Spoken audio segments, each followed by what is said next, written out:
The Rav has spoken positively about listening to non-Jewish classical music, where the composer infuses the music with noble human emotions. In a separate vein, we also know that music written for Avodah Zarah is usher to listen to. While it may be easier for us to avoid evangelical gospel rock music, music becomes much more subtle when we have many classical music masterpieces, such as Mozart's Requiem, Bach's Ave Maria, or Handel's Zadok the Priest. Some pieces of this so-called sacred music genre are inspired by Tanakh events. Some have lyrics that are religious but not necessarily Christian, and some have no lyrics at all. How should we approach listening to music with such Christian origins? Yes, again, I'm always asked to repeat the question, so I'll repeat it quickly. The issue is classical music, and much of the great classical music was specifically written for church music, praises to Yashka, whatever it would be.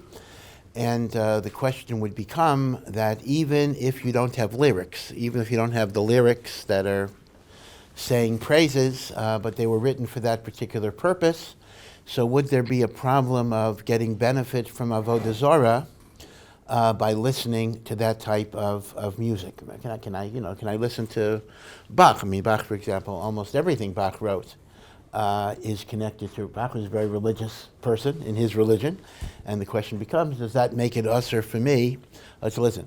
Mozart was probably an apikoros, so Mozart was a different situation. So it's an interesting machlokas. First of all, what you stated as your assumption is not necessarily true. You had said that if something was written for the church, it would be an issur of getting benefit from Avodah Zarah. That's not necessarily so for the following reason. If you think about it, let's assume you have the author, right? Bach, the composer. The composer wrote it for church worship. It's now being played for its performance value by the New York Philharmonic, who's not necessarily having any particular religious thought at all. Now, are you benefiting from Avodah Zarah when you're hearing not the music as played in the actual church, but kind of a performance reproduction of that music, which is not necessarily linked to religion? Do you say that the notes themselves are somehow Avodah Zarah? So me'ikar hadin, it actually would be mutter to hear even church music if number one, it's divorced from the lyrics, and number two, you're not hearing it as part of a performance that is a religious worship itself. I think you have to differentiate between listening to a church service versus listening to a secular orchestra playing music that may have been composed for a church service. So mi'ikar adin, it is mutter, and in fact, there were the Bach references the fact that there was some chazanos, there was some synagogue music that was taken from church music. Now, Lamaisa, that's mi'ikar adin. The Mekubalim take a very, very different view of this, as I'm sure you've heard over the years. In Kabbalah, there's a concept that the author somehow puts in his intentions into the music itself, and therefore the music kind of absorbs the kavanos of the author, and when you listen to that music, you become influenced by the kavanos of the author and the like. So al pi Kabbalah, there would certainly be a basis to be strict, but in terms of strict halacha, there would not be a problem. Now, I will say, I mentioned before, that there were some gedolim who listened to classical music, and as far as I understand, they did not differentiate between, say, Bach, Beethoven, Mozart, or any of these other guys. Rav Mendel Kaplan who was a great, you may not have heard of him, but he was a great, great Talmid Chacham. He was a Talmid of Rabbi Chanan Wasserman, and he was a long-time Rebbe in the Philadelphia yeshiva for many, many years. He was actually Rabbi Beryl Wine's Rebbe, both in Chicago and later. And Rav Mendel Kaplan used to listen to classical music, and when someone asked him, what are you listening to, these goyim, or menuvalim even, Beethoven, for example, his behavior was not always morally ideal, and he said they put into the music the good part of their characters.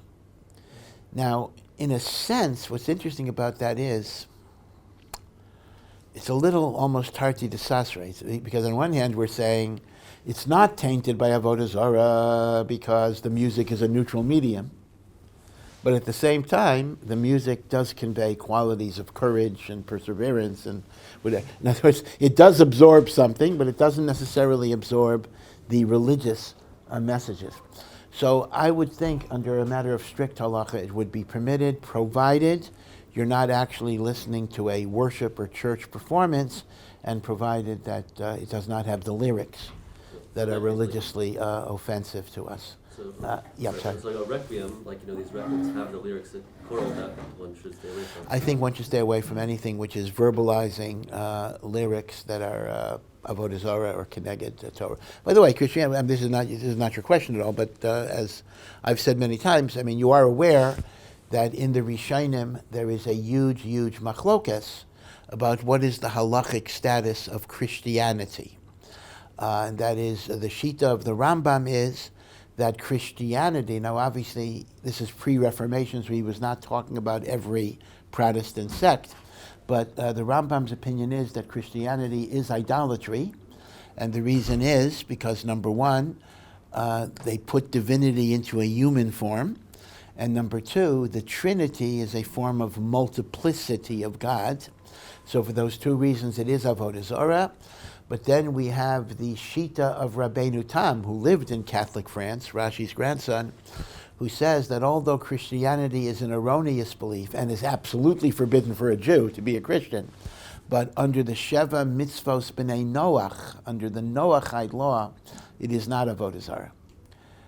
So that's an interesting machlokas. But as I say, that wouldn't be relevant to your shaila, because even if it's not avodah zarah for a non-Jew, it's avodah zarah for a Jew. So as a result, I still would not be allowed to listen to those Christian lyrics. Yeah. Let's say your friend asks you, you're working at a job, and he asks you, "Can you give me a job?" Or let's say you work at an agency, and your friend asks you to show, your agent, let's say a performance of his, whatever it is, and you watch it, or you know that he's not fit for the job or for the performance or for whatever it is. Where do you draw the line between not embarrassing yourself in front of your boss and not, showing him your friend's performance versus your friend is asking you for a favor and you want to... One second, let me run this by you again. In other words, you have somebody who's applying for a job? Yeah, let's say somebody wants a job, or Yep. let's say somebody's a singer and you know a singer who and he asks you to put him in touch with that singer, and you don't think that he's good, and by doing that you're just... Oh, I see. So you're not being asked to express an opinion. Yeah, you're just... That would be a lashon hara problem. You're just asked to forward a performance, and you think the guy's pretty bad, and you're afraid that you're going to get embarrassed by forwarding a bad performance. It's an interesting question. I guess it depends how bad is bad. One of the things that you might bring up is to the person himself. That may say, you might tell your friend, maybe, you could do a better demo or a better performance. Maybe this is not the right thing to forward. But I'll tell you the truth. I think I would err on the side of forwarding and let the person, let the boss decide. Let the you're not opining. When I forward something to somebody, I'm not necessarily endorsing it. I'm not saying I think it's good. I'm saying I received this and I'm just sending it on to you for your perusal. I am in that position myself quite a lot of times. Sometimes people ask me to make contact, and I just forward. So you can kind of depend. You can gauge from my email what my real feeling is. If I like something, I will have a little cover letter saying, "Oh, this is great." If I don't like something, it'll just be a blind forward. Just forward it, and the like. So I don't think what you're worried about is so significant. I would do the guy a favor and give him a chance, and who knows, maybe the boss is going to like it. I wouldn't worry too much about being embarrassed, because you're not endorsing it, so I don't think necessarily you're going to be embarrassed. Now, I thought you were going to ask me a different question, which is also a good question, and that is, well, what if my boss asks me for my opinion about someone who's applying, and I don't think that person is qualified? Is it lashon hara? Is it a negative thing for me to give a negative recommendation? I'm not allowed to say derogatory things about people, even if it's true. That is a good question. On the other hand, you also have an obligation not to cause people to suffer a loss. So if this would be to the disadvantage of the employer, you are allowed to give your honest opinion about whether someone is competent or capable of the job, without exaggeration, but it's not lashon hara for you to give a negative performance evaluation. Yeah. Here's the sentence. I've heard there is a group of Orthodox people called perushim. How are perushim different from Haredim? So this is a reference to a group of Orthodox people called perushim, and they are located within the world of Haredim, and they are a subunit of that. So first of all, let me point out that the word perushim has an old-fashioned, just like Hasidim, for example, right? When you say the word Hasidim, we immediately think of followers of the Baal Shem Tov in their various denominations, which started, let's say, in the 1700s. And yet, we also know that the Mishnah itself refers to Hasidim Harishonim. Do you remember the Mishnah in Brachos that says that the early Hasidim, the early pious ones, used to daven 9 hours a day, essentially. They would prepare themselves an hour, they would daven for an hour, they would decompress for an hour. They did it 3 times. Why Shachris and Mincha had the same length is a little interesting, but apparently they made their Mincha as long as their Shachris. And the Gemara asks, you're davening 9 hours a day, when are you going to learn? And the answer is that because of their devout connection to Hashem, Hashem gave them a siyata d'shmaya, that they could do gewaldic things in a shorter amount of time. So you see from that the word Hasidim didn't only mean the followers of the Baal Shem Tov, but it was used much earlier. Now, perushim is exactly the same thing. If you learn Mishnayos and Chagiga and the like, we have perushim are the Pharisees. The Pharisees, Chazal, versus the Sadducees, versus the Tzdukim. So perushim, which means the separate ones, the ones who were separated from Tuma and the like, was an old term for what we know as many of the Tanoim. By the Amoram already, we didn't have that because that's already after the Beis HaMikdash, but the earlier Tanoim were perushim. So that's the older usage. Now, the modern usage of perushim, which I think the question is referring to, refers to people who are more or less very makbid to follow all of the minhagim of the Gra. Now again, I've said many times that the foundation of the Ashkenazic customs of Yerushalayim comes from the Talmidim of the Vilna Gaon, because until the 19th century, the Ashkenazim of Yerushalayim were very small in number. This was basically a Sephardic town. And that is why Rav Yosef maintains, to the end of his life, that Ashkenazim have no right to exist here, because every Ashkenazi that came to Yerushalayim was halachically obligated to adopt the minhagim of Sfarad, and even though eventually Ashkenazim may have become a majority, although it's not so clear, but let's assume even if Ashkenazim are a majority, Rav Ovadia applied the principle, kama bato. Each one that comes in had to become batel to the majority. So Ashkenazim, we are totally illegitimate. But nevertheless, what eventually happened in the 19th century was that the Garin, the foundation of the Ashkenazi community, were the Talmidim of the Vilna Gaon. They built actually many shchunot, many of the neighborhoods outside of the old city. So because of this, many minhagim of Yerushalayim are the minhagim of the Gra. For example, Ashkenazim duchaning every day. Now Sephardim did it anyway. It's interesting. But we're not doing it because of Sephardim. We're doing it because of the minhagim of the Gra. That was the shita of the Gra. He even wanted to do it in Chutz La'aretz, and he was not able to do it, but the Talmidim wanted to follow that.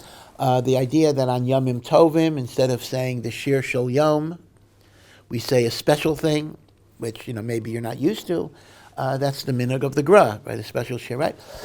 Now, the thing is, though, we're very inconsistent. We're not fully following everything of the Gra.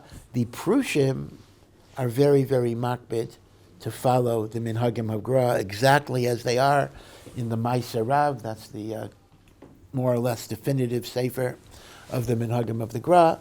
So they created a subgroup within the Haredi world. So I would say every parush is Haredi.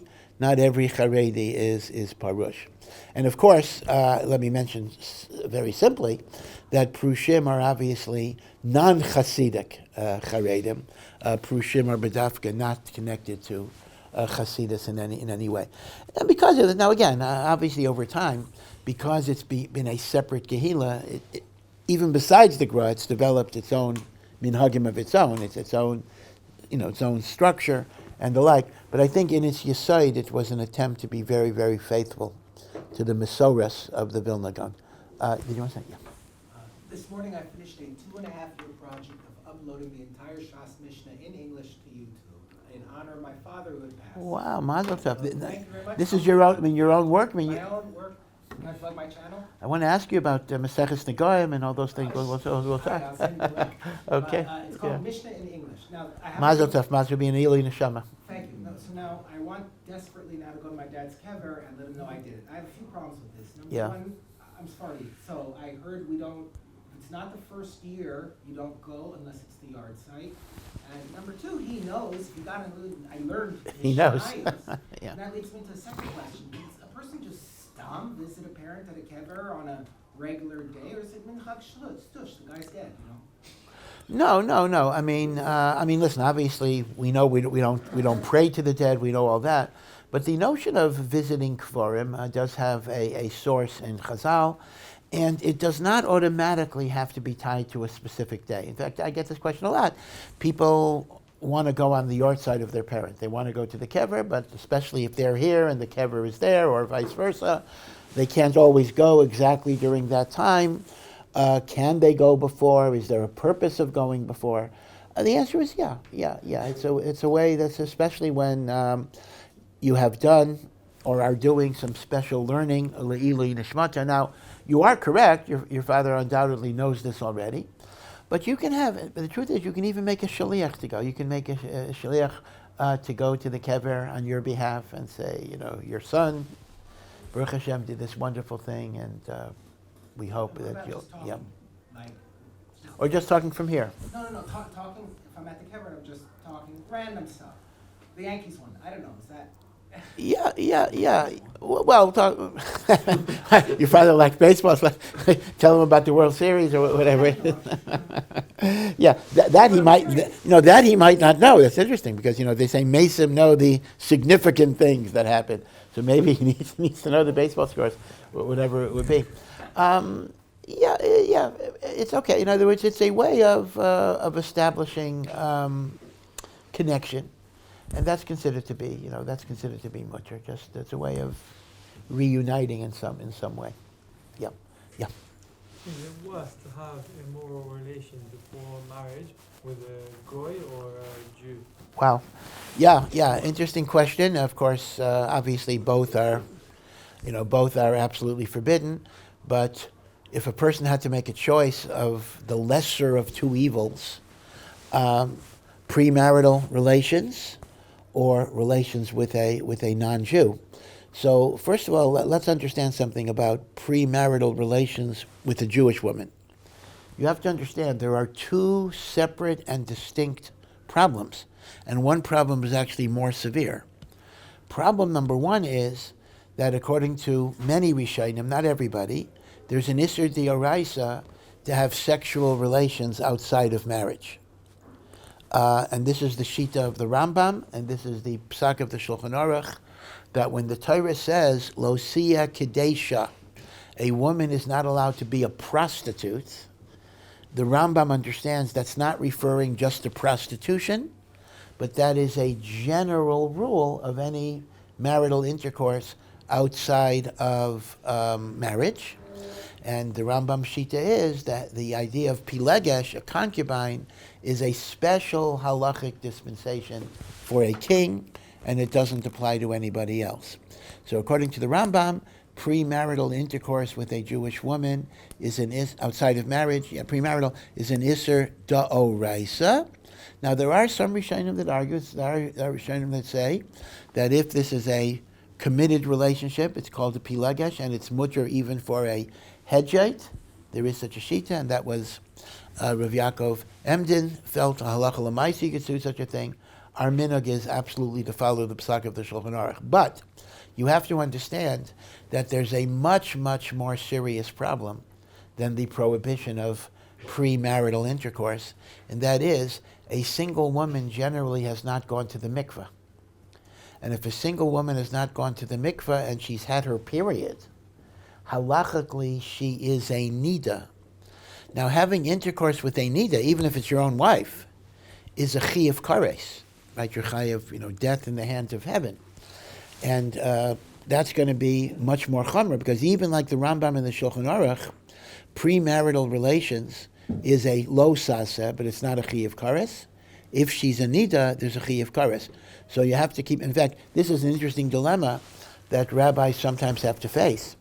What if I have a Baal Tshuva couple, or let's say a couple that's in the process of becoming religious, but they are living out of wedlock, they are living without marriage?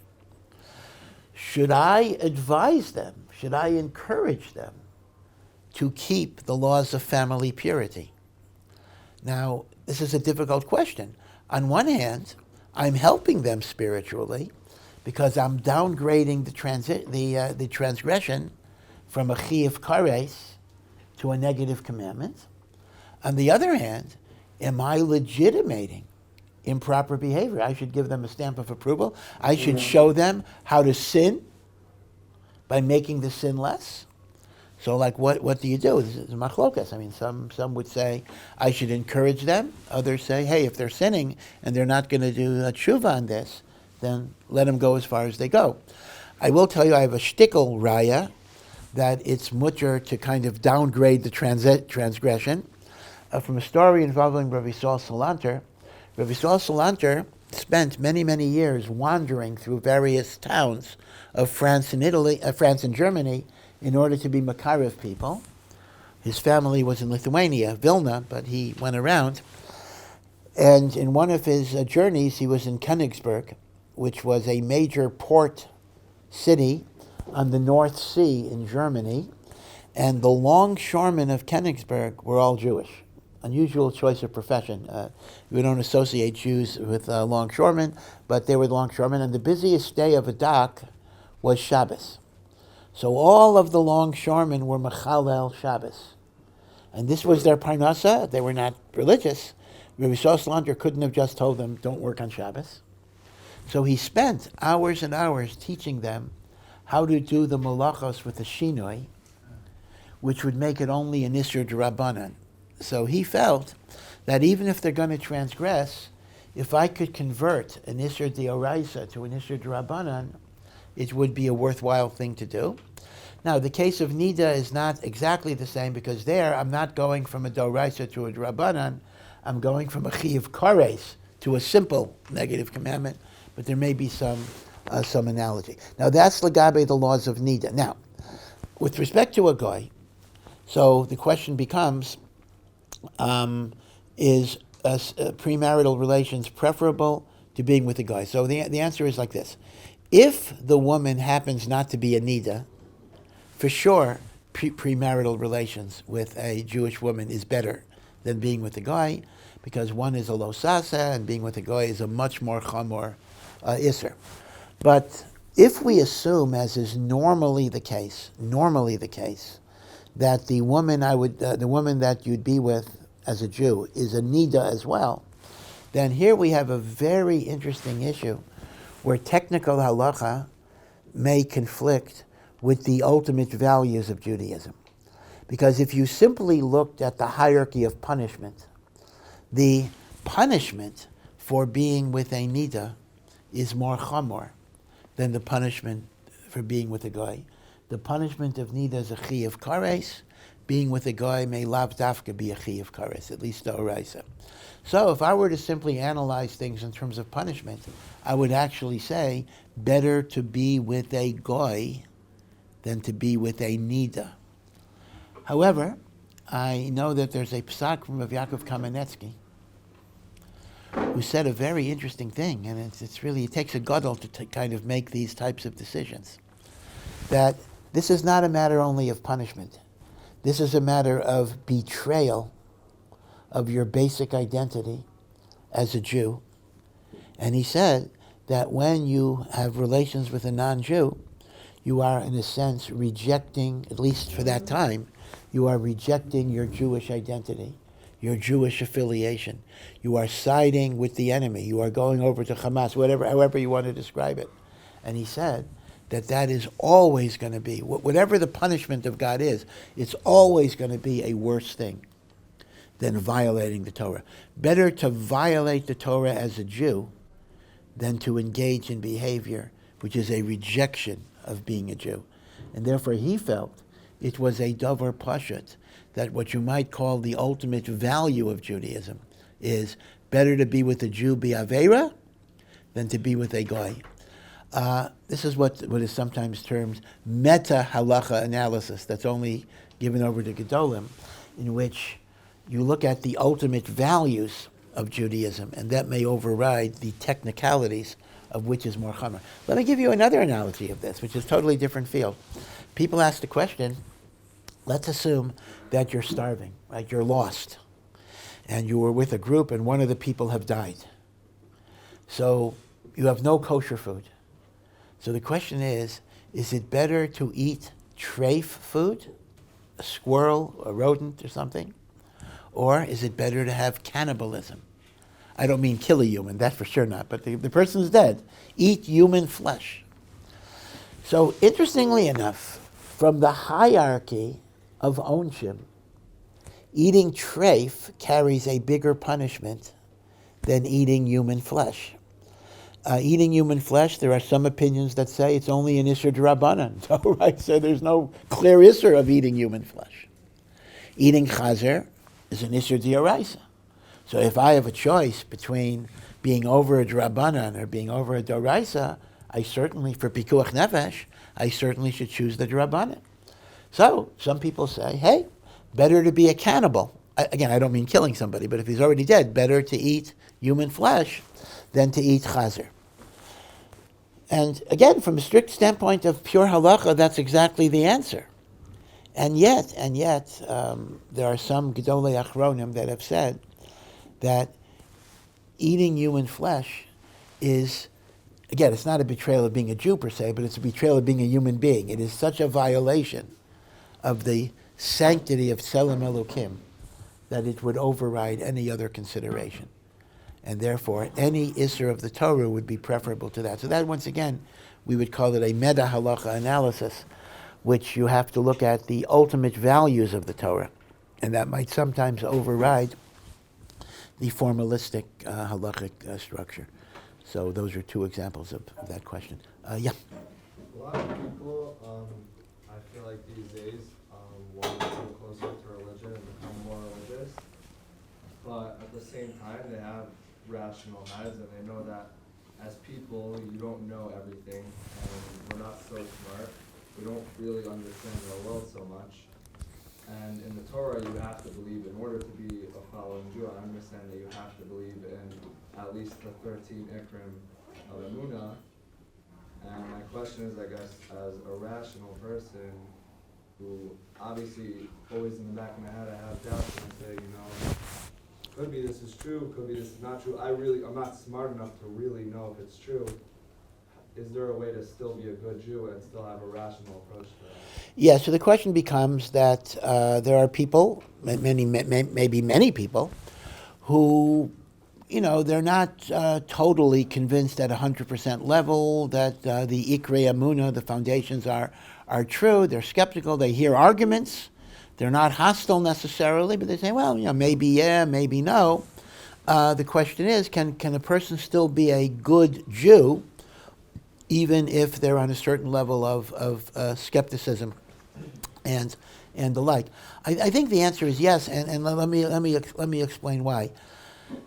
Judaism is both a rational system and a faith-based system, and both things exist at the same time. Meaning, Judaism is a logical structure. It makes sense. It is not asking you to believe things that are nonsensical. But at the same time, it is also not a system that can be proven to 100% level of mathematical certainty. And at the end of the day, there's going to be a certain leap of faith that's involved. In fact, it's really a disservice to Torah. I mean, sometimes speakers say, I will prove to you that the Torah came from God at a 100% level of certainty. I don't want to prejudge anybody's presentation, but usually that's setting up a certain bar, which is almost impossible to reach. So if the guy only did it 98%, I'm going to, oh yeah, he didn't prove his case. And the point to keep in mind is that, just as you said, there's a lot of stuff we don't understand, and we never have certainty. And yet, if you think about our life decisions, all of the major decisions in our lives, in fact, all of the minor decisions in our lives, are made on the basis of reasonable probabilities and not on the basis of certainty. A very simple point. When you decide to cross the street and there are cars, and whether there's a red light or a walk light or whatever it is, you have no guarantee the car is going to stop. And in fact, in Israel, there may be some significant risks. The cars will not stop, both, God forbid, because of the terrorism and the way Israelis drive generally, and the like.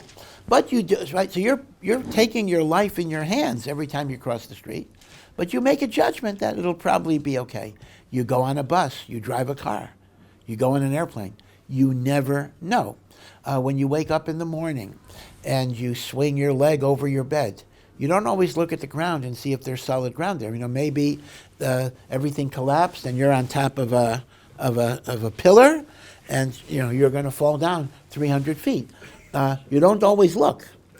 Who you marry, who knows? The job you're going to take, the school you're going to go to. So your response is going to be, well, listen, a person has to live, a person has to go on. So obviously, I got to go with the best information that I have and use my head and use my judgment. Now, somehow, when it comes to serving God, all of a sudden we say, I don't have enough proof for that. Well, keep in mind that there's no such thing as being undecided, because if you decide not to practice Judaism, you're making a decision. So here's the thing. Let's assume that the case for Judaism is 55% for and 45% not. Okay? So what am I supposed to say? Well, you've only proven your case 55%, therefore I'm going to go with 45%. That makes no sense at all.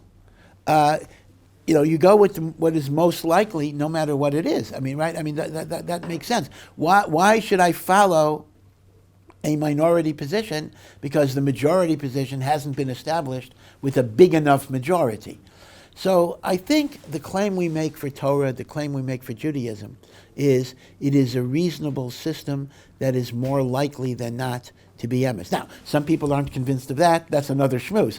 But if a person believes in the logic of the system, then I think making a commitment to Judaism makes sense. Now, let me point out that there is also something of a spiritual momentum here, and that is there is knowledge of the head and knowledge of the heart. And that is, once I commit myself to a system, even if initially I'm skeptical, but I believe overall it's a logical system, it's a good system, Hashem over time causes us to feel in our heart that this is emes, this is true. And you might call that intuition, but it's really the neshama feeling the truth. And here too, knowledge of the heart is very powerful, and it's not always a linear, syllogistic type of thinking. For example, a choice of a marriage partner is very much the same thing. You can't always articulate in a list of pros and cons why I want to marry this person. But you feel that it's the right thing. Now, sometimes people have that feeling even before they become actively frum. Other times it comes later. But at some point, a person moves from skepticism to a greater level of certainty, not necessarily because the arguments got better, but because the mitzvos have their own momentum. This is what Chazal mean when they say, mitzvah gereres mitzvah. One mitzvah causes another mitzvah. So I would say this. I would say that nobody's telling you to become frum when it makes no sense to you at all.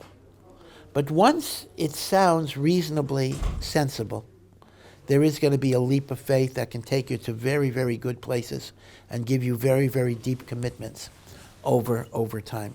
So by all means, a person can be a good Jew, even if they have a certain measure of uncertainty. And hopefully that uncertainty will diminish in time. Now, from my own personal perspective, I would say this. Obviously, in teaching people about Judaism and learning about Judaism, we do have to explore, how do you know there's God, and how do you know God gave the Torah at Sinai, and how do you know the oral law was not made up? And, these are questions that are important questions. They have to be addressed. But it's my gut feeling, and also from my experience, that ultimately what makes people religious, what makes people committed, is not answers to philosophical questions, but it's because they sense, their neshamos sense, there is something good here. They sense community, they sense warmth, they sense achdus. They sense being connected to something greater than themselves. In many, many ways, philosophical answers keep people in Judaism. They don't necessarily make people religious Jews. Meaning, if I'm a religious Jew and I need to understand, does any of this make sense? So then the philosophical answers can reassure me that we're dealing with a sensible system. But what makes a person a Jew is actually their connection to a Jewish community or to a Jewish individual that just gives them a feeling of warmth and connection and a spiritual feeling. That's the old adage in the Kiruv movement that the Rebbitzins cholent makes more balei tshuva than the rabbi's drasha, assuming the Rebbitzin makes a good cholent. So that's why I'm I have a little bit of what you might almost call an anti-intellectual bias in Kiruv, because I think it's the warmth that makes a much bigger difference ultimately than even the specific answers. Yeah. I was once on a LL flight and at a minion for Shachris, and the person leading the service was Sephardi. So there was a question whether or not that's enough to go ahead and duchan. That's the first question. And then the second question is, if you're allowed to, is that all you need is a Sephardi guy leading the service in his nusach? Are you allowed to duchan on a plane? Yeah. So these are two questions. First, let me just give a little background about duchaning, the Birkas Kohanim. As you know, there is in Chutz La'aretz, outside of Eretz Yisrael, there's a big machlokas among Ashkenazim and most Sephardic kehilos. Ashkenazim generally do not recite Birkas Kohanim except in the musaf of the Yom Tov davening. You might remember this from your prior lives. Sephardim in Chutz La'aretz duchan every day. Here in Eretz Yisrael, at least around Yerushalayim, we do have the practice from the Gra, that Ashkenazim say Birkas Kohanim every single day. In fact, it's interesting, the Vilna Gaon wanted to do this even in Chutz La'aretz, because after all, what's going on here? Birkas Kohanim is a mitzvah in the Torah. The Torah does not say it's only on Shabbos or only on Yom Tov. So what is the basis of not doing it except on Yom Tov? The Ramah does record such a minhag. And the Ramah himself, you get the sense, was a little perplexed as to why there was such a minhag. And he gives a strange reason. He says, Birkas Kohanim, the Kohen has to be with simcha, because only a Kohen b'simcha can give you a bracha. And in Chutz La'aretz, we're all grouchy. Even on Shabbos, we're grouchy. Except on Yom Tov, we have a shtickle simcha. So that's why the Kohen only duchans on Yom Tov.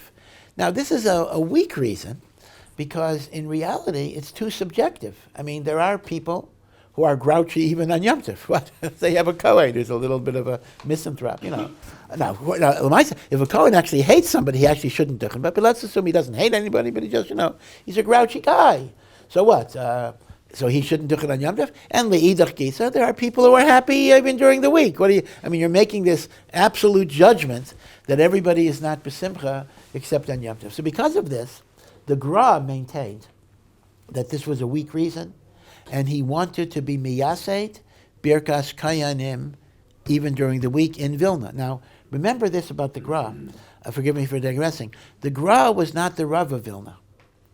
The Gra had no official position in Vilna whatsoever. And the minhagim of the Gra were not the minhagim of the Kehillah of Vilna. In the great synagogue of Vilna, which was the main shul, they didn't follow the minhagim of the Gra.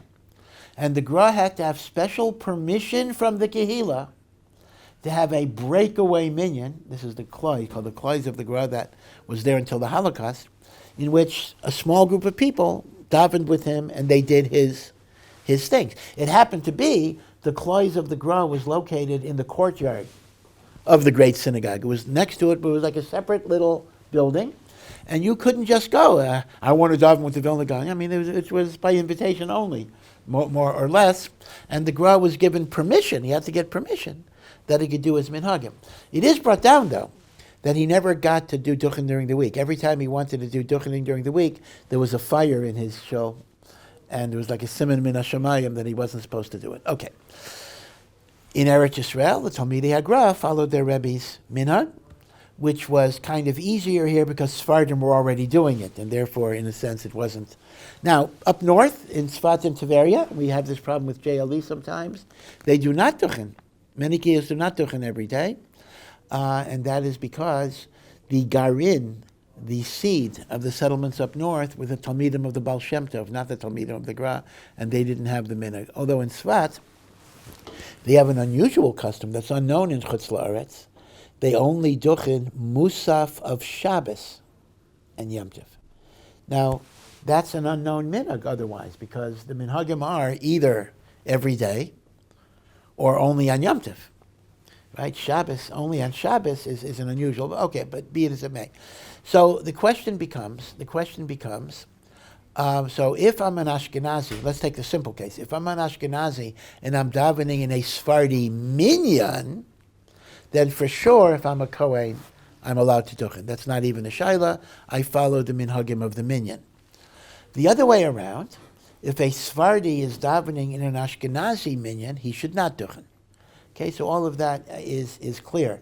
Now, your particular question, putting aside the airplane thing, is, okay, what if we have a Sephardi chazzan who's davening in what is otherwise an Ashkenazi minyan?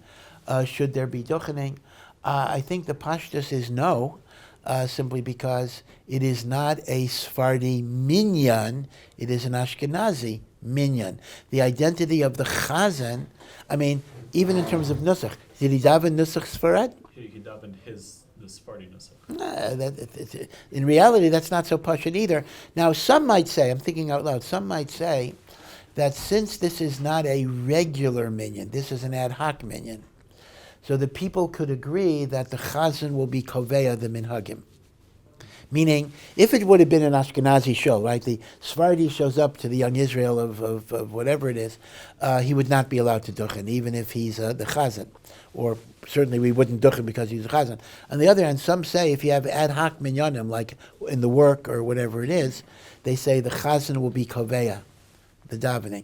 There is such a svara. In fact, in Eretz Yisrael, they do it a lot, of Ashkenazi Sephardi. They agree. Whoever is the chazzan will determine the nusach of the prayer. It's actually better not to do that. It's better to follow the majority, but there would be a makam to allow it. Now, your second question is duchaning permitted on an airplane? That's a good question. I can't automatically come up with a reason why not. If you're having Kriyas Torah on a plane, if you're having Chazaras Hashatz on a plane, why not have duchaning? On the other hand, let me point out that Rav Shlomo Zalman Auerbach was against airplane minyanim at all, because he said, number one, you don't hear, that Tzibur does not hear the chazan, and number two, there's a chilul Hashem, depending on where you're situated, in blocking access to the restrooms and the food service, whatever it would be. So it could be, according to him, if you're not supposed to have the minyan, then you wouldn't have Birkas Kohanim either. But other than that, if you're having Kedusha and Kaddish and the like, I think you'd be allowed to have Birkas Kohanim.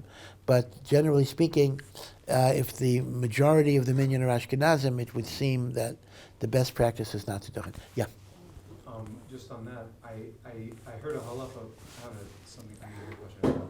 I heard a halacha that if you're going on the way to Yerushalayim or to Israel from a plane from America, then you go with the minhagim of Eretz Yisrael. So would that be? Yeah, that is a very interesting point. But the question becomes, when are you permitted to take on the minhagim of Eretz Yisrael, which would be a new wrinkle? If you say, if you're on the way to Eretz Yisrael, you can already be makabel those minhagim, then even if it's an all Ashkenazi minyan, you'd be allowed to duchan.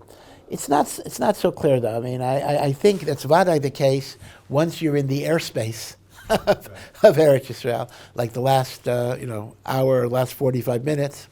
Whether you can do that when you're over the Atlantic, it's less clear. But you actually heard such a psak that you could take on the minhagim. You were told that. So I was on a plane and we weren't saying the same Talamata yet in America, and I got on the plane and we started saying it in. And a posek told you that So there it was wasn't Posek, it was my Rebbe, but he was, okay. That's really that's a shtickle chiddush. I'll look into it. I wouldn't have said that, but I'll look into it. I mean, I hear the possible svara for it. I also just wanted to ask a question before that. Yeah. I was reading this week. I was reading something about the Aldus in Mitzrayim, and how Paro told them to abort all babies at some point, and they didn't listen, even though it says in the meaningless, even though technically abortion isn't considered murder, through the Jewish perspective. So I just want to hear what Rebbe has to say about that. What is the Jewish approach to abortion? Yeah. So very quickly, this is the Jewish approach towards abortion. It's interesting that in the secular world, we divide people into people who are called pro-choice, who believe that every woman has the absolute right to abort, at least up to a certain age, and pro-life, that says abortion is murder. The Catholic Church's position is aborting a fetus after conception is murder mamish. Now, what is the Jewish perspective? So in reality, it's kind of in between. Judaism absolutely prohibits abortion unless you have a very, very strong reason. Now, what is the strong reason? Many, many shitos. Some say only if the mother's life is in danger. Others say for sickness. There may be reasons, but abortion is usher. But what's interesting is abortion does not seem to be ritzicha. It does not seem to be murder. And the proof of that is, if I kill a human being, I'm chayav misa. I could be executed by a beis din. Abortion is not a capital crime. Right? One who kills a fetus, even if they were given warning and everything else, is not executed by a beis din. Under the Noachide laws, for a guy, it is a capital crime, not for a Jew. So the question becomes, how do you understand? There vada is an issue of abortion. No, please do not misunderstand me at all. We have to be 100% boror. There's an issue of abortion. But how do you understand the issue of abortion if you're not chayav misa for killing the fetus? I'm going to give you a number of possibilities that you see in the Rishonim and Achrayim.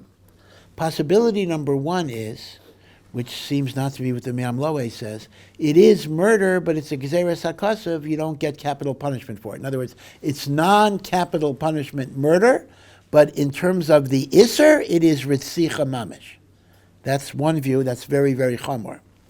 There is another view that it's not ritzicha, but it is the destruction of a potential life. In other words, ritzicha is the destruction of life.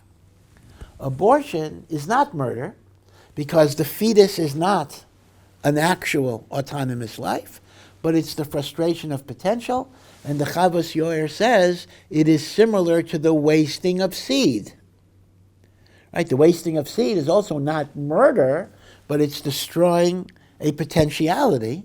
And therefore the Chavos Yoer actually says abortion is hashchasas zera. There is a third view that says abortion is simply chavala, right? You're not allowed to wound yourself. You're not allowed to cut off your hand or whatever it would be. Abortion is chavala. Now, you understand that would actually be very makel if the woman has any health reason at all. Chavala is mutter, right? And there's a fourth shita, which is a das yochid ma'od, one line in Tosfos in Maseches Nida, that says abortion might only be an Isser D'Rabbanan. That's a das yochid mamish, but there is one shita in Tosfos that abortion. So we have a whole range of possibilities. Either it's murder without capital punishment, or it's an Isser D'Rabbanan, or we have things in between, hashchas hasera, or chavala. So the point is that Judaism is not pro-choice. That's the most we can say. So we don't accept necessarily the position of the Catholic Church that it is murder, but we also don't accept the unlimited right to have an abortion for whatever it is. Now, I'm going to mention something else. Again, this may open me up to hate mail, and that is, and I'm just throwing this out. I'm not giving you my belief on it at all, and that is, one might make the interesting argument that even though I, as a religious Jew, believe abortion is generally going to be usher, I might not necessarily want there to be restrictive abortion laws. Now, you know, for many, many years in the United States, we had this case, Roe versus Wade, which more or less legitimated abortions at almost all stages until the very end of the pregnancy. But just, was it 2 years ago, whatever it is, the Trump Supreme Court, very surprisingly actually, reversed Roe versus Wade. And now what that means is every state is free to prohibit or restrict abortions. Now, some liberal states are not going to do it anyway. Right? California will keep its abortion law. New York will keep its abortion law in spite of Orthodox Jews. Massachusetts will certainly keep its abortion laws. But in more conservative southern states like Texas, Florida, all of these states, they are making abortion restrictions. So here's the question. I'm a religious Jew. I live in Texas. So when there was Roe versus Wade, abortion was mutter. Roe versus Wade is batel, and now we have a chance to asher abortion. Should I, as a religious Jew, be in favor of the secular government ashering abortions? Or maybe I should say no. So let me explain the two ideas. One svara is, well, listen, if abortion is something that's forbidden even for Gentiles under the 7 laws of Noach, when the government is moving towards greater compliance with the Noachide laws, that's a good thing. So I should push for restrictive abortion laws, because that is the Ratzon Hashem, not just for Jews. That's the Ratzon Hashem for God. That, I think, is the Pashut Pshat, and I think most people would say it like that. But there's another svara like this. Let's imagine Texas passes a law, I'm just making it up, that says abortion is only permitted if the mother's life is in danger. So I look at that law and I say, hey, that's good. That's what halacha says. But wait a second. Who decides if the mother's life is in danger? Is it going to be the Rav, or is it going to be the state's attorney in whatever county in Texas? Meaning, once you make it a secular law, the determination of pikuach nefesh is going to be up to a secular authority who might disagree with the psak of a Rav. So in a sense, if you think about it, when the state allows abortion, that's actually better for Orthodox Jews, because then Orthodox Jews simply have to talk to their posek, and their posek will say yes or no, and there'll be no interference. So you get into a funny thing. In terms of society as a whole, a restrictive abortion law is better for society as a whole because it cuts down abortions. But for me as a religious Jew, I do better with a pro-choice law than I do with a pro-life law, because a pro-choice maximizes my ability to follow halacha with no interference. So, do I do what's better for the frum Jew, or what's better for society as a whole? You see, this is a paradox. A frum Jew, as a frum Jew, does better with pro-choice, because pro-choice just simply says, I can make my decisions without government interference. However, for society, that's a bad thing from my perspective, because that allows them to violate halachos much more than would otherwise be the case. So I'm not, I'm not taking any position on this. It's just something to think about. That it's fascinating that you can be absolutely against abortion and not necessarily in favor of restrictive abortion laws. Yeah. Are there any sources in the Torah that show about healthy eating and exercise? Well, are there any sources in the Torah that talk about healthy eating and exercise? So here's the thing. The Torah does not tell you what is healthy food, what is not healthy food. The Torah does give us a commandment. Shmartem od lenafshosechem, you shall guard your soul. Now, there is a machlokas how to interpret that pasuk.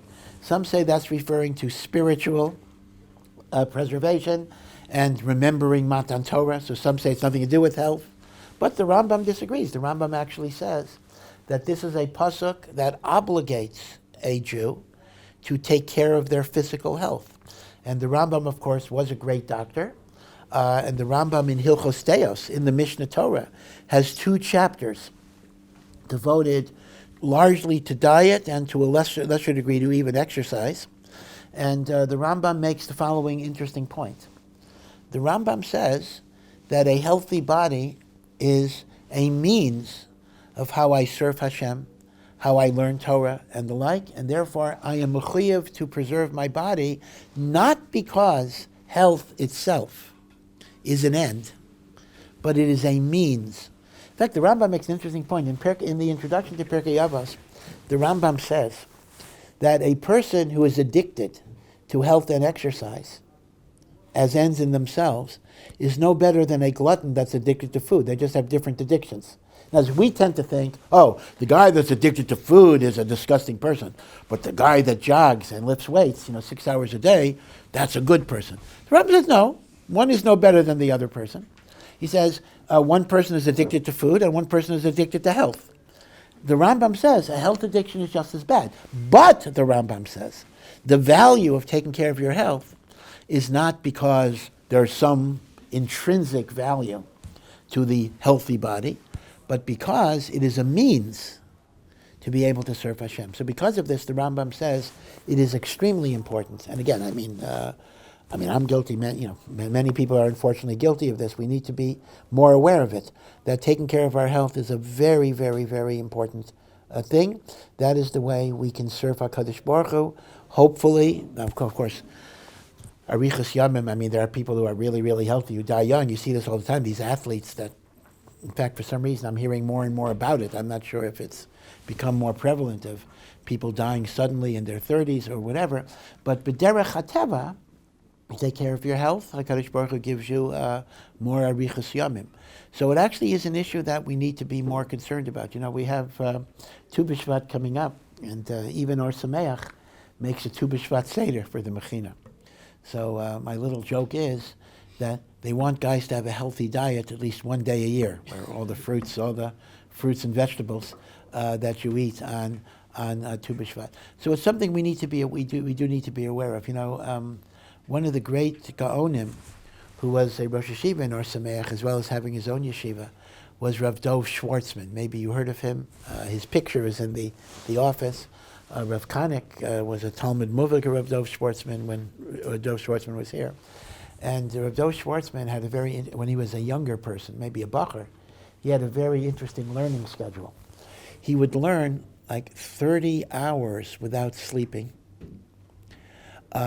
He would then go on a 50-mile bicycle hike and then sleep for like 20 hours.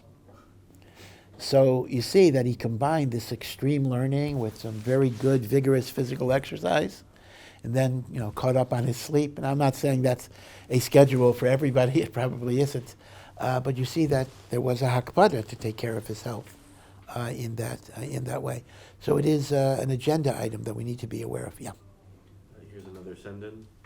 What exactly are kavanos, as usually mentioned within the framework of Kabbalah, and why do most people not employ them these days? Or do we? If not, should we?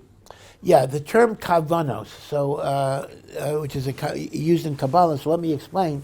Once again, kavanos is a generic term, but it also has a specific meaning. Generically, kavana just means direction, focus. And that simply means when we say daven with kavana, that means think about what you're saying and don't just daven it up. It's really a chabal. When we talk about doing something superficially, when we say, Bekias isn't so good because you're just learning superficially. So what's the language? Look at the language we use. It says, don't daven it up. That's kind of sad that when we want to describe something as superficial, done without thinking, we call it davening, which means we're so connected to that's what our davening is, we now use it as a phrase for anything else that you do superficially. Kavana is the opposite. So that's generic kavana. That simply means know what you're saying, think about what you're saying, focus on what you're saying. In fact, lechaven really means to focus. Now, in Kabbalah, particularly in the Arizal, kavana acquired a more specific meaning, and that is the kavanos are very, very specific things that you think about at certain points of the prayer, which are primarily, we actually talked about this earlier today, primarily connected to unification of different spheros, to bring out very specific spiritual energies. So I mentioned this morning, L'shem yichud kudsha berichu u'shechintei, the unification of kudsha berichu, which are the 6 spheros, and the shechina, which is malchus. And the Arizal made it very, very specific that this bracha has this unification, and that bracha has this unification. And in combination, and that's why if you ever look at a Kabbalistic Siddur, I mean, you could find such things, we even have them here in Ohr Somayach and different nooks and crannies. You will see like pages and pages, like in the first bracha of Shmona Esrei, there'll be 10 pages of things to think about, etc. And these are called kavanos, and often there's a synonym called yichudim. Yichudim are unifications. Kavanos and yichudim are more or less synonymous. And they are very, very specific. And if the question is, why don't we, whoever the we is, do it? The answer is because most of us would have no idea what it means. We just don't know what it means. The kavanos are for people who are on a very, very high level of Kabbalistic understanding. And there are Mekubalim that do it. In fact, there was a great Mekubal, the Rashash. Now, don't confuse him with the Litvisher Rashash. There is a Rashash that's a well-known perush on Gemara, Rav Shmuel Strashin, the Rashash, and he's in the back of every Gemara, every Vilna Gemara. But this is a different Rashash. This is Rav Shalom Sharabi, who is a great, great, great, great Mekubal, and he especially, he took the kavanos of the Ari and he elaborated on them. And if you find a Siddur HaRashash, you will see pages and pages and pages and pages. And that's why a Kabbalistic Shmona Esrei might take 3-4 hours. It might take that long if you really go through all of the kavanas. So, we don't do that. And I'll tell you another story, though, about the kavanas of the Ari that really brings this out in a very powerful way. There was a Baal Teikeya, either for the Breitowitz or for the Baal Shem Tov. They have 2 different versions of the story. And he wanted to master the kavanos of the Ari for Tekiyah Shofar. That when he would blow the shofar, he would have all of these kavanas. And, I mean, it's so detailed. Every Tekiyah is a different kavana. When you blow 9 shvarim, every toot, 9 truas, every toot is a different kavana. So he studied and he learned and he learned and he learned and he learned. This is hundreds and hundreds and hundreds of pages. And he tried to keep it in his head. And he finally managed to get it down on 1 sheet of paper to jog his memory, that when he's blowing, he looks at the paper, he'll remember all these kavanas. Wonderful. But on the day of Rosh Hashanah, he lost his paper. He couldn't find it. And he didn't remember a thing, because once you put it on paper, you allow yourself to forget, and he didn't remember anything. He was crying as he blew shofar, because all he did was he blew shofar. No kavanas. So after Rosh Hashanah, the Baal Shem Tov for the Breitowitz said to him, "What was your secret this year? Your Tekiyah Shofar was so powerful. In Shamayim, it penetrated all of the walls. It opened up the gates of heaven." But the Baal Shem Tov knew these things. It brought mercy on Am Yisrael. There never was a Tekiyah Shofar I remember that was like this. What was your secret? And the Baal Teikeya says, "I don't know what the Rebbe means. I had no secrets. I had nothing. I brought nothing to the table. I blew shofar because I blew shofar." He says, "I don't know why it was special in any way." And the Baal Shem Tov said the following. In Shamayim, there are many, many chambers of brachas. There's a chamber for the bracha for parnasa, and a chamber for the bracha of health, and a chamber for the bracha of shidduchim, and a chamber for the bracha of fertility. And what are kavanos? Kavanos are keys that open up the locks to those chambers. Right? There's a kavana for shidduchim, a kavana for, again, I'm not just talking about general kavana, but with the sviros and the different combinations. But the Baal Shem Tov says, or the Breitowitz said, what if a person doesn't have his keys? There's one thing that can open up any door, assuming it's a wooden door, even without a key, and that's an axe. And the axe that opens up all doors is the broken heart that you bring to Hashem. So the Baal Shem Tov or the Breitowitz told the Baal Tokeya, you lost your keys, but you brought an axe. And the axe breaks down every single barrier. And in truth, there's something from the Arizal that's very interesting. The Arizal said himself that the purpose of all of my kavanos. Now remember, the Ari himself did not write things. All the Kisvei Ari is from Rav Chaim Vital. But Rav Chaim Vital quotes the Arizal as saying, all of my kavanos is to bring me to a place that I cry to Hashem the way a 2-year-old cries for his mother. It's very interesting. The kavanos are complicated, intricate, but they're designed to bring us to the simple level of a child wanting to be with his mother. We need maybe that sophistication, but it's designed to bring us back. So people ask, for example, did the Arizal know more than the Tanoim or Amoraim?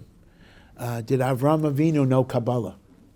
If Avram Avinu didn't know Kabbalah, does that mean the Ari was greater than Avram Avinu? So we could discuss this, maybe the Avos did have Kabbalah, but I think there's a powerful point here that maybe they didn't. I'm willing to say they didn't. But they didn't need it. They had a direct relationship with Hashem. They didn't have to reconstruct it by creating complicated pathways because they had the direct connection. When you have the direct connection, see, Kabbalah is trying to rebuild pathways that have been severed. So we got to do a lot of intricate reconstruction of pathways. But when you have the pathway, you don't necessarily need all of the structure. So it is yitachen, I believe, that maybe the Avos HaKadoshim did not have full possession of a Kabbalistic structure, but that was not essential for their avodah. Yeah. Recently, it seems like, unfortunately, a lot of the chayalim who are passing away in this war or following war are not only frum, but a lot of them are like bnei Torah. And a lot of them were studying yeshivas, and I left to go fight. And I guess for me, part of the question that comes to my mind is that what did they hold differently as opposed to, let's say, other yeshivas, the other bnei Torah who didn't feel that way? I guess for me also there's such a sense of I guess maybe even guilt, how they could also be learning also maybe even 2 or 3 stars a day, but they decided to go and be most nefesh and even felt sometimes did fall now. So I guess what excuse I guess would anyone else or even some person like me have not to? Yeah, the issue is that unfortunately chayolim have died in larger numbers in recent days, and that's a tragedy no matter who, religious or not religious, but the tragedy is even greater for us because some of them were not just religious, but they were bnei Torah, they were people who were learning in yeshivas, and they gave up the learning of yeshivas to voluntarily enlist in the army because they wanted to participate in the defense of the Jewish people and Eretz Yisrael. And they died, they gave their lives, really, al Kiddush Hashem in that way. And the question becomes, how come some do that, some make that commitment, and others stay behind? Others don't make that commitment. Others stay where they're staying. It's a very hard question to answer. I mean, on one hand, as I mentioned this morning again, we don't look at people. See, we don't look at people who stay in the Beis Medrash as shirkers of their responsibility. We regard our learning as maybe the most significant component of the victory. Where it turns bad is when we disparage chayalim and we don't recognize their sacrifices. That becomes callous. That becomes being an ingrate. That's a lack of hakaras hatov. But if we're machshiv with the other, what chayalim are doing, but we recognize that this is our contribution, then that's perfectly valid. Now, why some people say I'm going to set that aside to fight, that's very hard to understand. But all I can say is that people have different tafkidim in life. People have different missions in life. And in many, many ways, in life generally, your neshama is a guide. Right? We talk about intuition. Now, I understand that a person's intuition can be very unreliable. It can throw you off. There can be a lot of distortions. But at the root of things, there is something within my panemius that is directing me where I should go. The Vilna Gaon writes in Mishlei that every person has Ruach HaKodesh. We think Ruach HaKodesh only belongs to the greatest tzaddikim. He says, no. You have Ruach HaKodesh, but it gets distorted by conflicting voices. But if you kind of focus, daven, learn to try to get that clarity, there will be something within you that emerges, which is Hashem's directive to you. Hashem will direct you. So people have different tafkidim. There are tafkidim in Klal Yisrael where my job is to fight physically and risk my life. There are tafkidim in Klal Yisrael where my job is to be in the Beis Medrash. So it's a bit of a mystery that determines why some people have this tafkid and some people don't. But it's very important that we don't kind of relegate, God forbid, the people in the Beis Medrash as being abdicators of responsibility, because they're not. This is a great, great fulfillment of that responsibility. Yeah. It's really a three-part question. Where does trop when reading from a Torah come from? Why are there different trops for Torah, different for specific Megillas? And then does it hold any meaning to the word itself? Like when you do lean in? Yep. So trop, which is Yiddish, in Hebrew they're called ta'amim or ta'amei hamikra, the musical notation for Tanakh, and we have the trop of the Torah, the trop of Nevi'im and Kesuvim, and then we have special trop for the 5 Megillos, and special trop for 3 works of the Kesuvim, Iyov, Mishlei, Tehillim. They're called Sifrei Emes, right? That's a different trop than actually the other books of the Kesuvim, although we don't read those books publicly, but nevertheless there is a trop for them. So according to the Gemara Nedarim, this is part of the halacha l'Moshe Sinai. When Hashem gave Moshe the text of the Torah, he also gave him, just like he gave him vowels, nekudos, he gave him tamei hamikra. So tamim are part of halacha l'Moshe Sinai. But I tell you, there's a real problem. What does that mean? Let me explain this. Let's take nekudos, which is easier to deal with. What do we mean that vowel? Remember, Hebrew as a written language is a consonantal language. It only has consonants. It doesn't have vowels. Right? Vowels are supplied by vowels, by the nekudos. Now, when we say the nekudos were given by Hashem to Moshe, we don't mean the pictorial representation of the kamatz as a T and the patach as a line. That's convention. In fact, there were other systems of writing vowels. In fact, there were systems of writing vowels that were above the word instead of under the word. So we don't mean the particular picture of vowels was given by Moshe. That's man-made. We simply mean pronunciation, meaning when we say vowels were given to Moshe, we mean God told Moshe how words should be pronounced. Memela, how you memorialize that in writing, that's a human function. Okay? So that is clearly how we understand the vowels were given to Moshe b'Sinai. I got that. So when we come to the trop, we have a real problem. Once again, the trop has pictorial, right? There are pictorial signs, but that wasn't given to Moshe. That's man-made. That's just, right? So what are you going to tell me? So we don't mean the pictures of the notes, but we mean the musical notation. But that's a problem, because Ashkenazim sing differently than Sephardim, and teimanim are different. You see? So what was given? In other words, what is left? I mean, that's really the problem. Meaning to say, if the pictures of the notes were not given to Moshe Sinai, and the singing of the notes were not given to Moshe Sinai, so what is left of the trop that was given to Moshe Sinai? See, in the case of vowels, the pronunciation was given to Moshe Sinai. So the answer is that, this is an interesting point, the real purpose of trop is not the music. It is the punctuation of the sentence in subtle ways that we don't always understand. Meaning the trop is the punctuation of a pasuk. Now, clearly we see this in some of the trop. For example, sof pasuk is an indicator this is the end of the sentence. Esnachta, which is the wishbone, that's the semicolon, that divide, right? So here is the thing that's a little more subtle. Every single tam is indicating how a word should be emphasized. It's indicating milel or milra. It's indicating whether it's a major stop or a minor stop. The music is simply the way that you express the punctuation.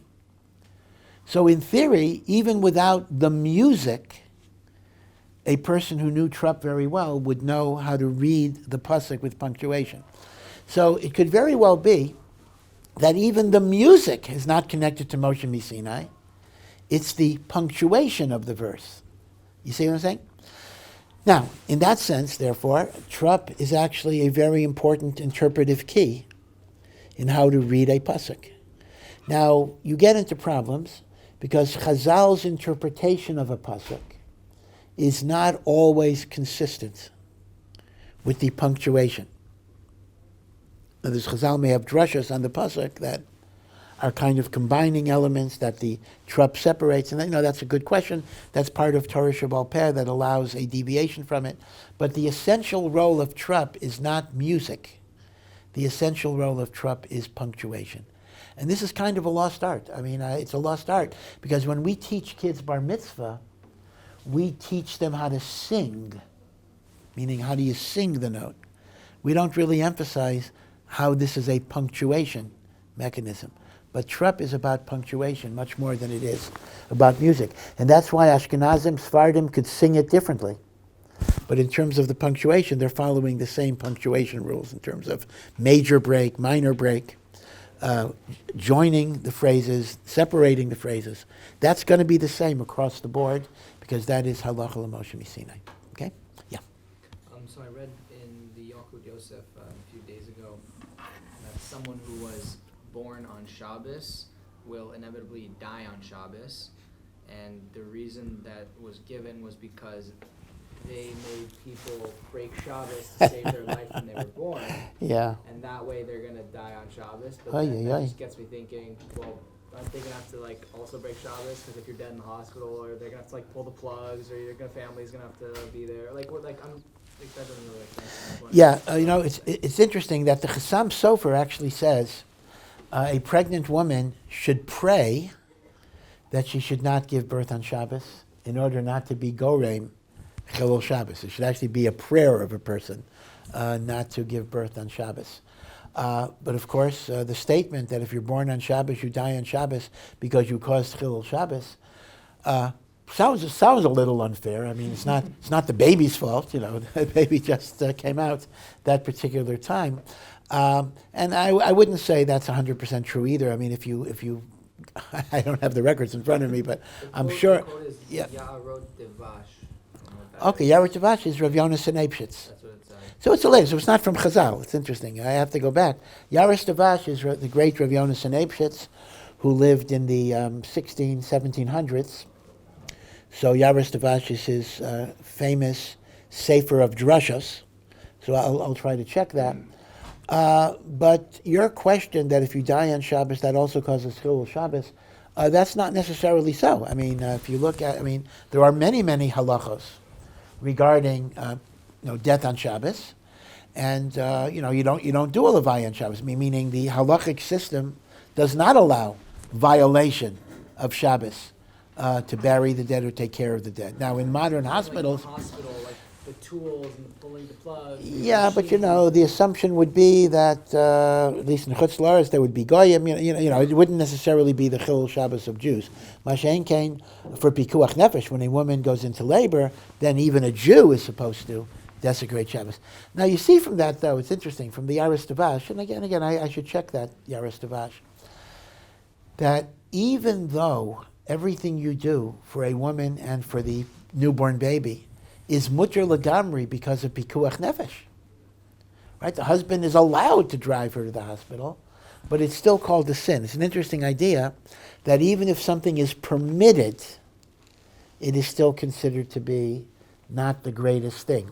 It's an interesting concept that even a permissible sin can still be called a sin. Now, I do want to point out that I believe the Rambam would not agree with that, because the Rambam's language, when the Rambam describes pikuach nefesh overriding Shabbos, the Rambam's language is that in a case of pikuach nefesh, Shabbos is identical to a day of chol. It is a day of chol. It is a weekday. It's not that you're violating Shabbos, but it's allowed for pikuach nefesh. It's not called a desecration of Shabbos. So I'm not sure if the Rambam would subscribe to that idea. Yeah. Here's another send-in. Chazal say that the Egyptians made the Jews do meaningless work, and the Jews themselves knew that all their work was just to subjugate them. Why then did the Zakanim go to Pharaoh after their straw was taken away to plead for the Jews to once again be given straw? Didn't they know that the whole idea of them doing work was for no reason? If so, they had no basis to believe that such a request would have any chance of success. Yeah, so the question here involves the idea that one of the ways the Egyptians tormented us was not just by the amount of work they gave us, but by making the work fundamentally meaningless, that we would build structures that would collapse. That's why people sometimes think the pyramids were built by Jews. Who knows? But according to Chazal, it would appear that wasn't the case, because Chazal specifically say that the structures the Jewish people built were meant to collapse. Now, maybe that wasn't everything, but that's what Chazal say. And that adds to a person's frustration. They tell the story in the Holocaust about a person that was chained to a wheel, and their job was to pull so the wheel would go around and around and around, and they thought that grain was being ground on the other side of the wall. The wheel was on the other side of a wall, and they found out later that there was nothing attached there. It was meaningless. And the story goes the person committed suicide simply because there was no meaning or accomplishment in that work, and that made it even worse. This is the famous Greek story of Sisyphus. The ultimate punishment is he has to push a rock up a mountain, and then it just goes down again and again and again. So this was what you might call the psychological warfare of the Egyptians, which was designed not only to crush our bodies, but to crush our spirit in giving us a sense that whatever we're doing is meaningless and stupid and without purpose. So the question was, if you're dealing with that type of oppressor, then they're not going to be in a very compassionate mode in terms of asking. Remember, the Zakanim went and they said, please take away your new gezerah that we have to gather our own straw and still make the quota of bricks. If this is supposed to be meaningless work, then why would the Egyptians relent on this and the like? So I think there are two possible answers to this. I mean, one possible answer would be that there is, or at least the Zakanim might have thought, there was some residual of compassion even against someone who totally demeans me, meaning to say, at some point, there may be a limit to how cruel they want to be. So there was a thought that maybe we could appeal to their humanity. L'maisa, that didn't work. That didn't work. But at least one could have a hava amina, that there might be some compassion. The other thing, though, is I think the following. I think you have to re-understand Chazal a little bit. When Chazal said this was meaningless work, I don't think they meant to say that 100% of the work was meaningless. I mean, let's go back to the Holocaust for an example. The Germans did use Jewish war labor to produce ammunition and other things for the war effort, meaning Jews were employed in factories to produce things that the Germans, Yimach Shemam, needed. So there was meaningless work, there was demeaning work, there was humiliating work, but then there also was productive work. I mean, productive in terms of the German definition, not because the Germans wanted to make us feel productive, but simply because they had certain needs that were met by the slave labor. So I would imagine that even in Mitzrayim, it may have been very much the same. Yeah, there was the aspect of humiliation, but there was also the aspect that the Egyptians did have construction projects and they needed bricks. So at least vis-a-vis that work, the argument's going to be made, we're not going to be able to meet the quotas. In fact, it may not even be a mercy argument. It may be, we cannot make these quotas without your giving us the raw material. And therefore, your needs are going to be compromised. And as my point was, if once you agree that not everything is meaningless, and the Egyptians have certain needs, so you could pitch your claim not based on rachamim, you can pitch your claim based on the needs that the Egyptians have for those construction projects. So I think that might be a possible answer. Yeah. Do you think there's any human any way of, I guess, like going down south and visiting like those places where the tragedies happen? Like some people were trying to say how like some idea to like how as Indian to visiting like the concentration camps and the tragedies that we saw there, and maybe to also to going down and seeing the tragedies that also happened down south. Yeah, so the question is about visiting and seeing the tragedies that happen down south, similar to visiting concentration camps. First of all, I think there's a huge difference here. I mean, I think the case for visiting down south is a much stronger case than visiting a concentration camp. I visit a concentration camp, which can be very moving and powerful. There are no Jews there. I mean, they're gone, and I'm simply reliving tragedies. Here, you're talking about families that are still suffering, communities that are still there. So when I go down, I'm not just visiting Auschwitz. I am there actively to provide comfort and support. So I don't think you need to use the concentration camp idea to justify trying to visit communities in the South. I think it's a very, very good thing. Now, again, I'm not addressing the issue of bittul Torah and how you balance it with other things. That's always going to be an issue. But as a general concept, this is the chesed and the achdus and the unity that we show with Jews that are suffering. This is what Chazal call a very important midah, nosei bi'ol es chaverei. Very important. I share your yoke. I bear your yoke. Your suffering is my suffering. In English, we'll call that empathy, but nosei bi'ol is a very important idea.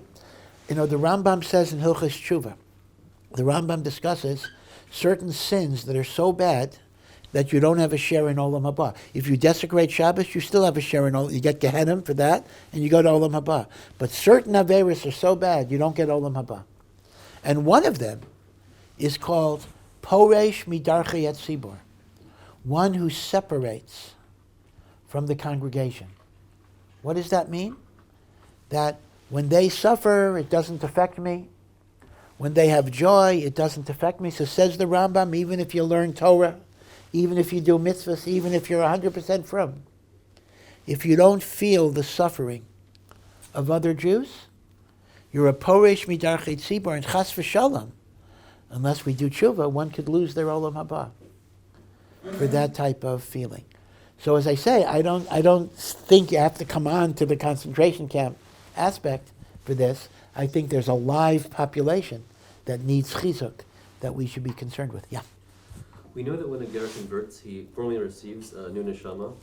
Is there any chance that this is a gilgul neshama or totally a fresh new neshama? Furthermore, we often don't consider the question, where does the old goyish neshama go? Yeah, so the question was, when a person converts, they receive a new neshama, where does the old neshama go? So first of all, there is actually a machlokas, a very interesting machlokas in Kabbalah. How do we understand the spiritual essence of a convert?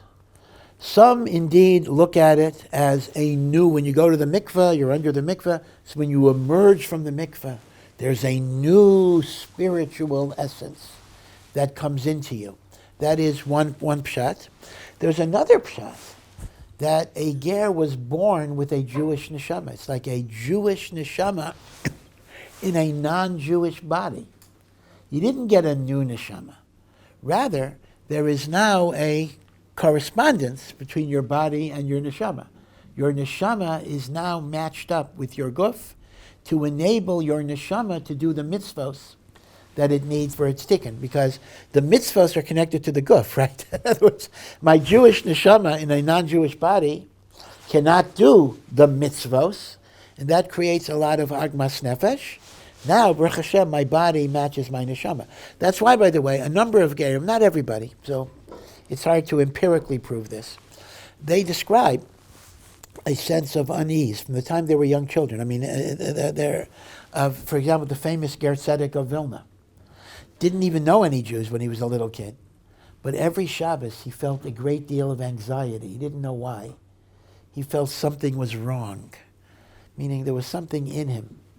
I spoke to somebody today who, he was not a ger, he was actually but he was born a Jew, but he was born into a very, very, very secular family, not even Reform, ethical culture, which is to the extreme left of the Reform movement. So Reform would be Haredi Reform, and this is like, real out there. And he mentioned that from the time he was 7 years old, he had this chronic anxiety of feeling he was in the wrong place, feeling he didn't belong. Now there, I would say that's the Yiddish neshama coming out. But the emes is, even non-Jews have described it that way. So your question is not a question if you follow the shita that this is the soul that he always had.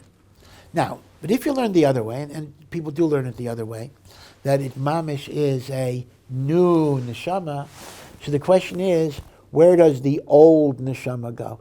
So that's a hard question. Neshamos are not like trash that are recycled.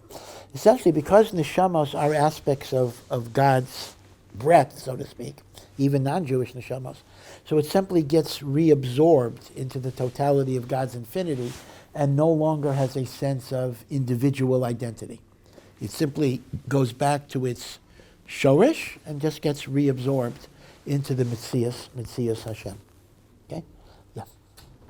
Is there any, should one be concerned if listening to Jewish music in the bathroom about sukkim or something being like... Yes, this is very important. When we're in a bathroom, we're not supposed to, not only aren't we allowed to say Torah, we're not allowed to think about Torah. It's an issue of thinking about Torah. By the way, that's more chamor than sneas. This is an interesting halacha. If I'm facing a woman who's not dressed b'tznius, I'm not allowed to say a bracha or say words of Torah, but I am allowed to think words of Torah. That's why if you're on a bus sometimes, maybe you might not be allowed to actually say things, but you can think Torah. Masha'en Kain, the bathroom rules are stricter. Not only is there an issur of speaking, there's also an issur of thinking. In fact, the whole shot is, so what do you think about in the bathroom? So if it's a purely secular stuff, that's fine, but can you think about musar, exactly, general musar? Okay, it's an interesting question. So according to that, if the music is going to bring out psukim or mamare chazal, you have a real problem, because by definition I'm listening to a song that has mamare chazal, so I'm thinking about mamare chazal. So I'm thinking about Torah in the Beis HaKisei, so you have to be careful. Now, the interesting question is, what if it's just the nigun? What if it's the tune without the words? So then it kind of depends on what thoughts are triggered in your mind, meaning if the tune makes you think of the words, you got a problem. If the tune doesn't make me think of the words, then it would be permitted. So even if it's a tune that's connected to words of Kedusha, the tune itself would be permitted. So we would say even if it's a Jewish song that not necessarily has sukkim. Okay, so that's an interesting question. Now, we have now songs, often they're in English, inspirational songs that talk about the eternal Jew, whatever it will be. It tells a nice story, which is a spiritual story, right? A spiritual story, but it's not tied to specific psukim or mamare chazal, but it's about how wonderful it is to be a Jew or something like that. So that's a very interesting question. It seems that actually that is mutter. That is mutter. In fact, some say even reading stories about Gedolim might be mutter, but that's very difficult if it's not tied directly to a Maimer Chazal or a pasuk. And this is even more so. This is even so I think it is mutter in such a situation. Yeah. I've noticed that some people like to make brachas out loud, and on this topic, I see they do it for Asher Yatzar too, which I get a little uncomfortable with. I don't even know what I just did. I mean, is that maybe not so proper, or it's better to say the bracha? Well, I understand you're uneasy a little bit. Asher Yatzar, I'm announcing to the world, I just went to the bathroom, do I have to be so public about that? But the answer is, okay, listen, everybody knows that this is what we do. Nothing to be ashamed about. And to praise Hashem and give thanks to Hashem for the smooth functioning of the human body is appropriate. So Asher Yatzar, you can also say it out loud and have people answer amen to it. It's interesting that I read an article once by a frum urologist. And he pointed out that, when kids, let's say kids first learn that you make a bracha for the bathroom, it's a little bit of a joke. They joke about it a lot. Oh, you go to the bathroom, you make a bracha. And he said that he treats patients every day who have elimination problems. And he knows firsthand how grateful we have to be that when the human body performs these functions. And he says a urologist understands that it's no joke. And therefore, it's something to be very, very grateful for. Yeah. So also, I was reading in the Ohr Yosef, he quotes something from the Zohar saying that on Shabbos, it's almost every Friday afternoon, there's an announcement almost that rings out through all the sections of Gehenna or whatever. We can't really picture what that means. But it's an announcement that all the suffering of the sinners should stop for Shabbos. However, the sinners who were Mahalos Shabbos, the fires aren't extinguished for them, it says. So my question is, he also says that because they didn't keep Shabbat in their when they existed, it's almost as if they denied existence and they denied creation, which is like incredible sin, which was why the fires weren't extinguished for them. But my question is could the Rav explain a little bit more about that subject? And is it true that it's not possible to believe in existence or believe in Hashem whilst being Mahal Shabbos? Because I'm sure a lot of people know a lot of cases where people believe Hashem, believe in creation, but they're not good on Shabbos. Yeah. Yes, this is very interesting. Indeed, there is a teaching of Chazal, that on Shabbos, the fire of Gehenna is extinguished, and even the Rishayim in Gehenna get a respite. That Shabbos is so great and so wonderful that even the Rishayim do not go back, or not in Gehenna, so to speak, or at least Gehenna is cooled down, whatever that means, whatever the fire Gehenna is on Shabbos. And that's one of the great, great blessings of how holy Shabbos is. The teaching, however, the other thing, that if you're Machalel Shabbos, the Gehenna isn't cooled down, that's a little bit of a chiddush. That, in fact, the pashtus of the Chazal is everybody gets the break. But on the other hand, I understand the svara that if I wasn't machshav Shabbos, why should Shabbos take care of me? Right?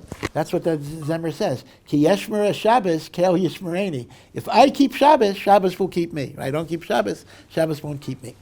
Now, the idea, though, the correlation that he was Mechalel Shabbos is as if they deny that God created the world. That is an explicit Gemara, that chilul Shabbos is a kfira b'maisa bereishis, but, we have some very, very interesting psukim in modern times. Everybody knows if a non-Jew touches wine, we're not allowed to drink the wine. We also know that if I am Mechalel Shabbos publicly and I touch wine, the wine is also forbidden, unless it's mavushal, unless it's cooked wine. And the reason is because a Mechalel Shabbos is identical to an idolater, based on that statement. Now, in the 19th century, with the rise of the Reform movement, we have a very famous leniency of the Orech Laner, who is Rav Shimshon of Al Hirsch's Rebbe, that says, Bizman hazeh, that correlation is no longer true. It used to be that if you desecrated Shabbos, you were essentially declaring that I don't believe in God.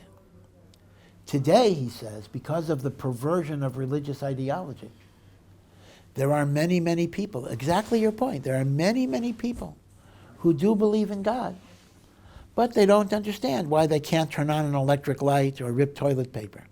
And therefore, he says, lahalacha, bizman hazeh, a mechalel Shabbos does not prohibit wine, meaning a person doesn't keep Shabbos, he touches wine, you're allowed to handle it. And indeed, in America at least, many, many Rabbanim follow this psak.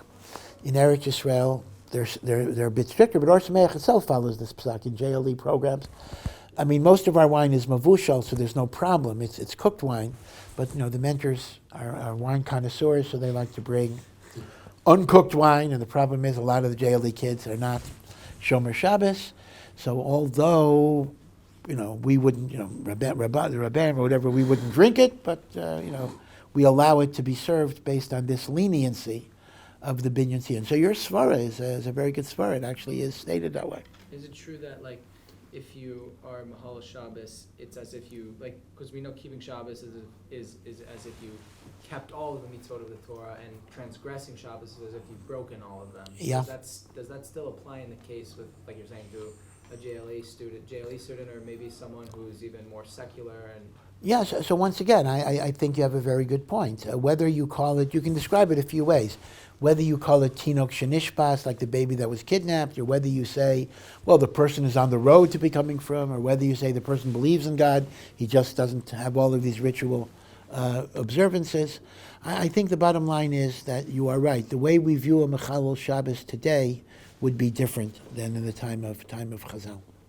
By the way, you should know, people don't realize this. When we think about Greek and Roman history, we always identify it with Jew hatred. We think Antiochus, we think Titus, we think about all of the goyim trying to destroy us, and indeed there's certainly a lot of that, the destruction of the Beis Hamikdash, etc. But there was a lot of what's called philo-Semitism. There were large segments of the Greek and Roman world that actually loved the Jewish people. In fact, part of why the Roman government, the Roman emperors, were so against the Jews were because massive amounts of Romans wanted to convert to Judaism. And the Romans had to stop that. It's very, very interesting. And it's shalom lishma, but a lot of what attracted the Romans was Shabbos. Hey, these Jews get a day off, they don't work. Sounds good. And they wanted to kind of have Shabbos. It was Shabbos. So it's interesting. Today we look at Shabbos, well, because everyone has these weekends, but today we look at Shabbos as a burden. Oh, gee, I'm going to become Jewish, so I will not do all these things on Shabbos. Shabbos was a big, big, big attraction for converts in Roman times because it was a day of rest, which did not exist in those ancient societies. Okay, maybe we'll stop here, and thank you. Have a good Shabbos.